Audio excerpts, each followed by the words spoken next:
The Nephilim were a race of giants which once encompassed the entire earth. Today we know quite a bit about them. Archaeology has revealed the artifacts they have left behind. Their history is corroborated by the legends of virtually every culture of the world, including ancient literature, such as the Epic of Gilgamesh, the Book of Enosh, and the Bible. The Inuit Eskimo tribe knew them as the Tuniat. That very same tribe of giants was known to the Norse as the Skraeling. Many people of Western Asia and throughout Europe knew them as the Scythians, who had at one point bested Rome in battle and were said to have been so tall that their feet came close to the ground when sitting on a horse. The ancient Hebrews knew them as Amorites and Canaanites. Sumer is the oldest culture of the world, and the Sumerians give us a tremendous insight into the origin of the giants. The Sumerians recorded that the Anunnaki, a race of celestial beings, the children of Anak and Anu, came to the earth and fathered a race of men, who then became the kings of mortal men. But the Book of Enosh gives us even greater insight to the origin of these giants. Enosh recorded that during the life of Jared, sometime between 3550 and 2550 BC, the sons of God came to the earth from heaven. Since we know Satan is the father of all lies, it is likely that Satan himself influenced them to do the deeds they did. He had puffed them up and built their pride, and for this crime of pride against the Lord, they were cast out of the heavenly realm. Angered for being cast out of their heavenly home, and jealous of the beautiful new creation of God, they consorted to do ungodly things, and swore an oath to each other that each would be equally culpable for the sinful things they were about to do. Their point of entry into the world was Mount Hermon, Israel, upon which they landed. Just as humans have special gifts and abilities and each is unique, so too the angels were unique, and each used their own special gifts for defiling mankind. So each taught mankind the arts which they themselves loved most. They took wives of human women whom they called beautiful, and fathered the race of giants we know as the Nephilim. Azazel was a lover of metals, and taught men to make swords and knives and shields and breastplates, and made them known to the metals of the earth, and the art of working them, and bracelets and ornaments, and the use of antimony, and the beating of the eyelids, and all manner of costly stones, and the coloring of tinctures. Semyaza taught the art of enchantments and root cuttings, and all manner of sexual seduction.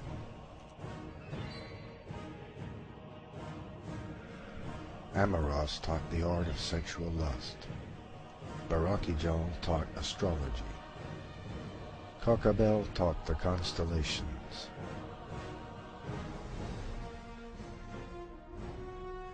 Ezekiel taught the knowledge of the clouds.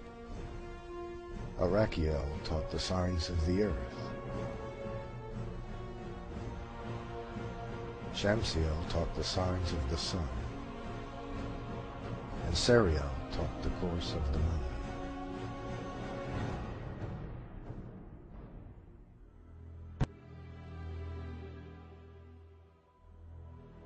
Not only did the angels sin against man, but they sinned against animals as well. It is believed this means that they genetically engineered new kinds of creatures by mixing the genes of different kinds to create the mythological creatures of old. The corruption the angels had wrought upon the earth was so great that God decided to destroy both man and beast. So God commanded Noah, a man who was righteous and whose genes had not been affected by the work of the angels, to build an ark with which he would save the animals and mankind. But this was only half the story. The angels came and did their dirty deeds again, and created a second race of giants that filled the earth. This image depicts a Babylonian king, so large that he holds a lion in his arms like a man might hold a house cat. He also has 6 fingers and toes, which was common to some of the tribes of giants born after the flood, and is the result of a duplicate gene, an error, if you will, in the genetic tinkering of the Nephilim.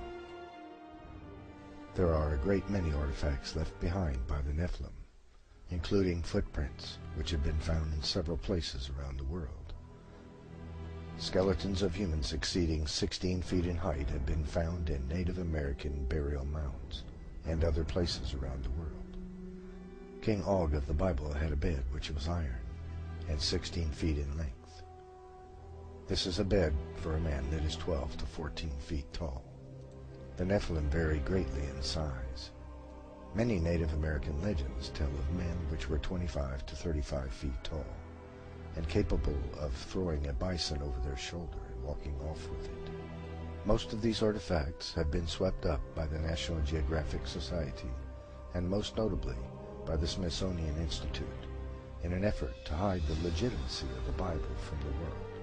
The angels cast out of heaven brought a technological explosion to the world, and likewise, their children, the Nephilim, also brought a technological explosion around the world after the Noachian flood. All within a couple of 100 years, great civilizations arose everywhere around the world. The Egyptians, the Chinese, the Sumerians, the Babylonians, the Mesopotamians, the Native American cultures all arose approximately the same time. This explosion of knowledge was due to the Nephilim, who acquired this great knowledge from their forefathers, the angels cast from heaven. And at that time, the Nephilim created monumental statues and buildings all around the world as well, carving stones weighing up to 3,000 tons with mathematical precision. Stones so heavy and large we are incapable of moving them with modern equipment to this very day.